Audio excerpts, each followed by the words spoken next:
guys, welcome back to 12 Days of Anime. I'm Val from valkayink, and we are continuing with another favorite of mine that I watched this year.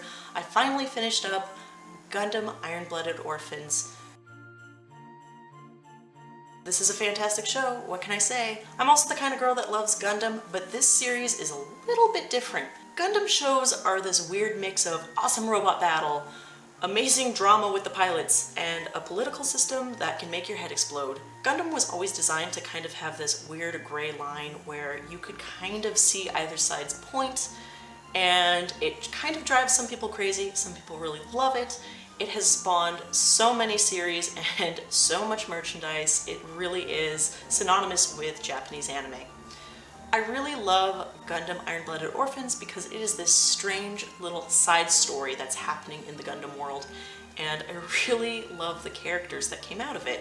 Basically, this is a story 300 years after the Great Calamity War between Earth and the outer, what were they, colonies? I guess so, I can't remember offhand.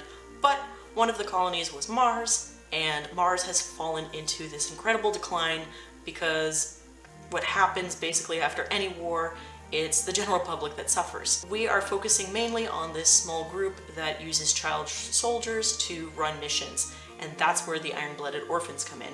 These orphans are basically made up of all of these children that are trained, and some of them have inserted metal packs to pilot different weapons and machines and even Gundams. They are tired of being subjugated. They're tired of being child soldiers, and they want to go into business for themselves.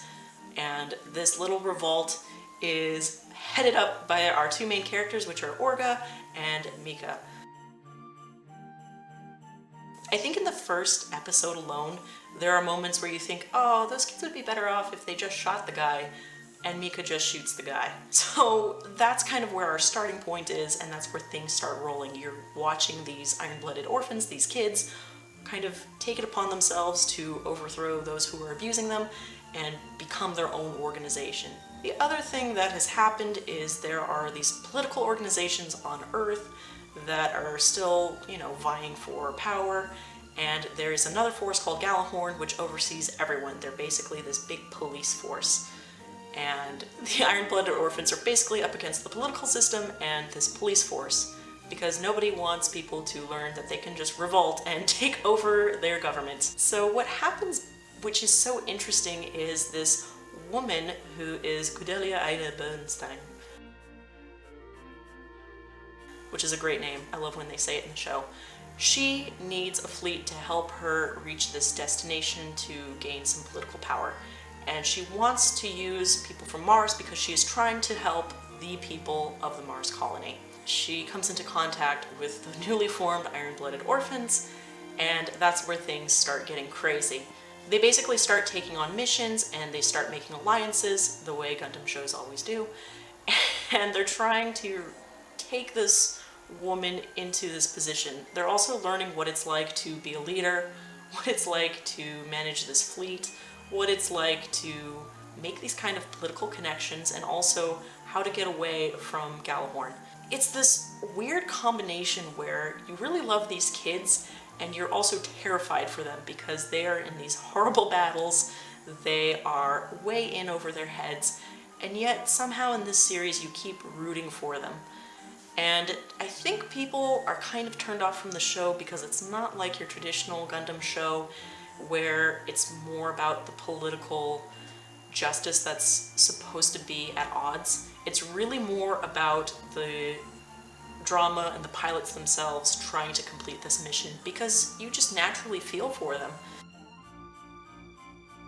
And the Gundam action, the actual robot fighting itself. And my god, this show reminded me not to fall in love with characters that could easily be gone next episode, because I swear, if you watch this, you will get your heart broken at least once. The other thing that's so fascinating about this anime is this weird relationship that happens between Orga and Mika, where they are two very strong individuals that absolutely need each other. Mika is this character that he isn't very thoughtful, he's much more instinctual. He is the type of person that gets up and does something because it needs to be done. Orga, on the other hand, is the type of person that is constantly trying to make a plan, trying to improve things, trying to figure out what someone's about or what the next step should be. And he needs someone to do things for him just as much as Mika needs someone to lead him. And they are so connected from all of this childhood trauma and growing up together that they both feel this incredible pressure to be the best for the other person. And it's almost detrimental, and that especially kicks in later in the first and especially the second season, where Mika is so battered and ruined, and Orga is so stressed to the limit about, is he doing the right thing for everyone? Is he really helping them, saving them, or is he hurting them by pushing them the same way his old captors did? It's also just really interesting just seeing the political viewpoints, you know. Gjallarhorn is supposed to be policing everyone so that, you know, we don't have another Calamity War, but the methods in which they do it you kind of question. So you're not really sure if you trust them or if you even like them, but it's kind of a nice idea, it's kind of frightening at the same time. It's just a fascinating show that you can watch one of two ways. You can watch it to see what happens to the orphans. You can also watch it to see what politically happens in this landscape. It's really interesting, and the music in the show really gets things pumping. I love the opening sequence, the very first one. That one's probably one of my absolute favorites. And there is a lot of action. So if you like Gundam action, there are some really amazing battle scenes. I really recommend it.